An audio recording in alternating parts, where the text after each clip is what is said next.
I'm going to tell you about the Thursday night that destroyed my marriage and revealed a conspiracy that went way deeper than I ever imagined. About how what seemed like an innocent book club was actually an elaborate cover for something that involved dozens of people. But first, I need to tell you about how it all started so you understand why I never suspected anything. My name is Nathan, and I'm 35 years old. I've been married to my wife Lauren for 9 years. We have 2 kids, Emma, who's 7, and Jack, who's 5. I work in accounting, and Lauren is a stay-at-home mom, though she used to work in marketing before the kids were born. We live in a nice suburb with good schools and friendly neighbors. On paper, we had the perfect life. About 2 years ago, Lauren told me she wanted to join a book club. Some of the moms from the kids' school had started one, and they met every Thursday evening at different members' houses. She said she needed something for herself, something that wasn't just being a mom and wife. She wanted intellectual stimulation, an adult conversation, and time with friends. I thought it was a great idea. Lauren had sacrificed a lot to stay home with the kids. She'd given up her career,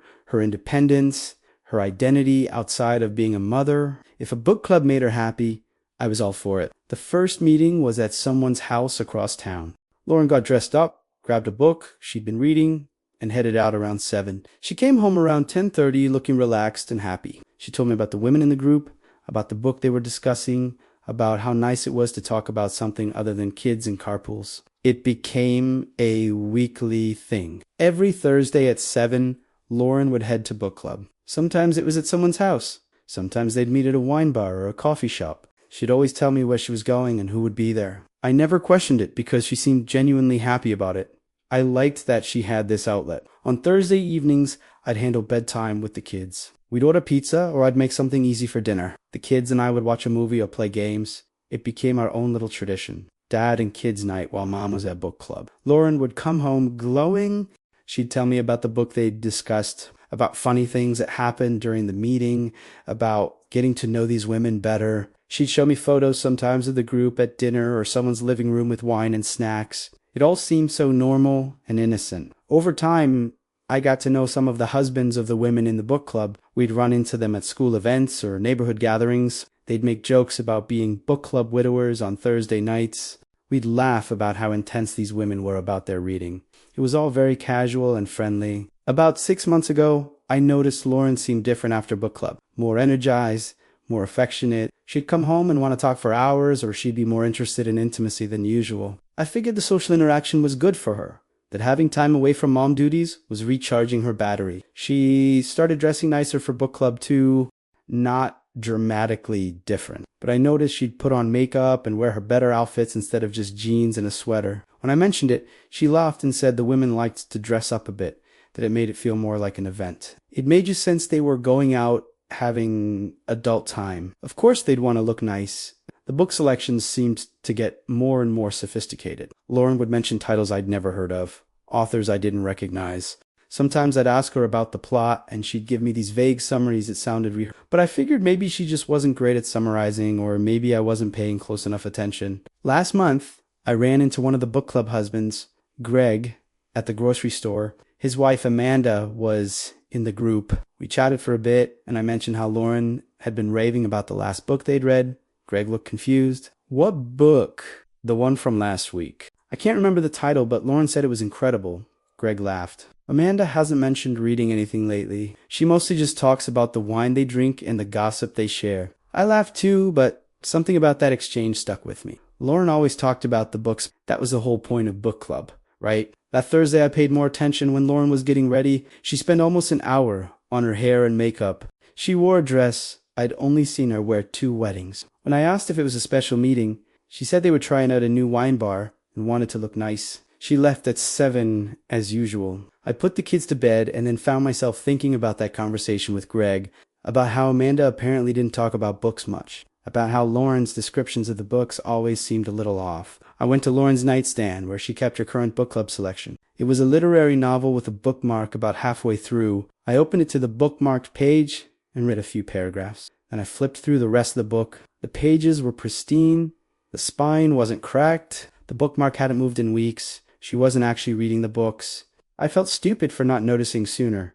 All those vague plot summaries. The way she'd changed the subject when I asked specific questions. She'd been faking it. But if she wasn't reading the books, what was book club actually about? I looked up the wine bar she'd mentioned, called them, and asked if they had a book club meeting there tonight. The hostess said they didn't have any groups reserved. My stomach dropped. She lied about where she was going. I did something I've never done before. I tracked her phone. We had a family sharing app for emergencies and finding each other. I pulled it up and looked at her location. She wasn't at any wine bar. She was at a hotel across town. I sat there staring at my phone trying to make sense of it. A hotel. Why would book club be at a hotel? And then the worst thought hit me. She was having an affair. Book club was a cover and she was at a hotel with someone. I should have called her. Should have texted and asked what was going on. But I didn't. I needed to see it with my own eyes. I called my neighbor, asked if she could listen for the kids for an hour, told her I had an emergency. She came right over and I drove to the hotel. It was a nice place, upscale, the kind where business travelers stay or people have events. I parked and went into the lobby, not sure what I was doing or what I'd find. I texted Lauren, "Hey, forgot to tell you something. Call me when you get a chance." She responded immediately at book club, kind of in the middle of discussion. "Can it wait?" I wrote back, "Yeah, no problem. Have fun." So she was lying. She was here but claiming to be at book club. I sat in the lobby trying to figure out my next move. And then I saw someone I recognized, Amanda Gret's wife, walking through the lobby toward the elevators. She was dressed up, carrying a small overnight bag. I watched her get in the elevator, watched the numbers go up. She got off on the 4th floor. 5 minutes later, another woman from the book club walked through. Jessica, whose husband Mark I'd met at a school fundraiser, she was also dressed up, also carrying a bag, also heading to the elevators. My mind was racing. This wasn't just Lauren having an affair. Multiple women from the book club were here. What the hell was going on? I went to the front desk and asked if there was an event tonight. The clerk said no events, just regular guests. I asked if I could go to the 4th floor to find my wife. He said I needed a room key to access the floors. So I booked a room, spent $200 on a hotel room just to get a key card that would let me access the 4th floor. I took the elevator up, got off on 4, and walked down the hallway. It was quiet, just normal hotel room doors. And then I heard voices and laughter coming from one of the rooms at the end of the hall. I walked closer to the door to room 412 was slightly ajar. I could hear multiple women's voices inside, music playing, glasses clinking. I knocked. The voices stopped. Footsteps. Then the door opened and there was Lauren holding a glass of wine, wearing her fancy dress. Looking at me with complete shock. "Nathan, what are you doing here?" I could see past her into the room. There were about 8 women there, all dressed up, all holding drinks. I recognized most of them from school functions, the book club, but there were also men. 3 or 4 guys I'd never seen before. One had his arm around Jessica. Another was sitting close to Amanda on the couch. I looked back at Lauren. "What is this?" She tried to close the door, but I pushed past her into the room. Everyone was staring at me now. The women looked panicked. The men looked confused. "Someone want to explain what's going on here?" Amanda stood up. "Nathan, you should leave. This is private. Private. You're all supposed to be at book club. You're supposed to be reading and discussing literature. What the hell is this?" One of the other women, Stacy, whose husband I'd met several times, walked over. This is book club. I looked around the room again, at the men who clearly weren't husbands, at the way the women were positioned close to men who weren't their partners, at the hotel room setting instead of someone's living room. This isn't book club. This is... I couldn't even finish the sentence. Lauren grabbed my arm. "Let's talk in the hallway." She pulled me out and closed the door. We stood in the hotel hallway and she looked like she was about to cry. "How did you find me?" "I tracked your phone. You said you were at a wine bar." "You lied." "I can explain." "Please do. Because right now it looks like you and all your book club friends are here with men who aren't your husbands." Lauren took a deep breath. "It's not what you think. Then what is it?" She was quiet for a long moment. "Then it started about a year ago. Some of the women in the group were unhappy in their marriages. They wanted something more but didn't want to leave their husbands or break up their families. So they came up with a system, a way to have affairs safely without getting caught. Book club became the cover. Every Thursday, we'd tell our husbands we were meeting to discuss books. But really, we were meeting men, different men, people from out of town mostly, so there was no risk of running into them around the neighborhood." I stared at her. "You've been having affairs? For a year?" "Not the whole year. I only started a few months ago." "Only a few months? Is that supposed to make me feel better?" "Nathan, Please try to understand. I love you and I love our kids. But I was drowning in mom life. I felt invisible and boring and old. This made me feel alive again. So you cheated on me to feel alive. It's not cheating. She searched for the right word. It's like a hobby. Something separate from my real life. A hobby, having affairs with strangers, is a hobby. We have rules. We're careful. We use protection always. We only meet on Thursdays. We never bring anyone back to our real lives. It's completely compartmentalized. How many women in the group? About 12. Not everyone participates in this part. Some actually do just come for the book discussion part, but most of us, we use it as cover. 12 married women having organized affairs. Laring nada. And we cover for each other. If something comes up and one of us needs a different alibi, we back each other up. We have a whole system worked out. I felt sick. What about the husbands? Do they know? No, that's the point. This is just for us. A few hours a week where we get to be someone other than wives and mothers and the men in there. Guys we met online, mostly we're very careful about screening them. We meet them here, never at our homes. They don't know our real last names or where we live. It's completely safe. Safe. You think having affairs with strangers is safe? Safer than having affairs with people in our actual lives. Look, I know you're upset, but this is why it works. Because it's contained. It doesn't affect our real relationships. Doesn't affect our relationship. You've been lying to me every Thursday for months. Years. Actually, I've been going to this group for 2 years. I only started participating in this part 6 months ago, but I've been covering for the others the whole time. So, you've been lying for 2 years? Nathan, please. Can we go home and talk about this properly? I don't even know what to say to you right now. You're part of some cheating ring. You've been having sex with strangers in hotels. You've been lying to me for years. Lauren reached for my hand, but I pulled away. I need you to understand. This saved my marriage. I was so unhappy. I was thinking about leaving you. This gave me an outlet, a way to stay married while getting what I needed elsewhere. What you needed elsewhere. What about what I needed? What about our marriage? Our marriage is fine. This has nothing to do with us. How can you say that? You're having affairs. Physical affairs that don't mean anything. I don't love these men. I love you. This is just, it's like going to the gym. I couldn't listen anymore. I walked away from her, back down the hallway to the elevator. She followed me. Nace, where are you going? Home to our kids, who I'm going to have to figure out how to explain that their mother is part of a cheating ring. You can't tell them. I'm not telling 7 and 5-year-olds about this, but I will be telling a lawyer. I took the elevator down, left the hotel, drove home in a daze. My neighbor asked if everything was okay. I said yes and thanked her. Then I checked on my kids, both sleeping peacefully, completely unaware that their parents' marriage was over. Lauren came home about an hour later.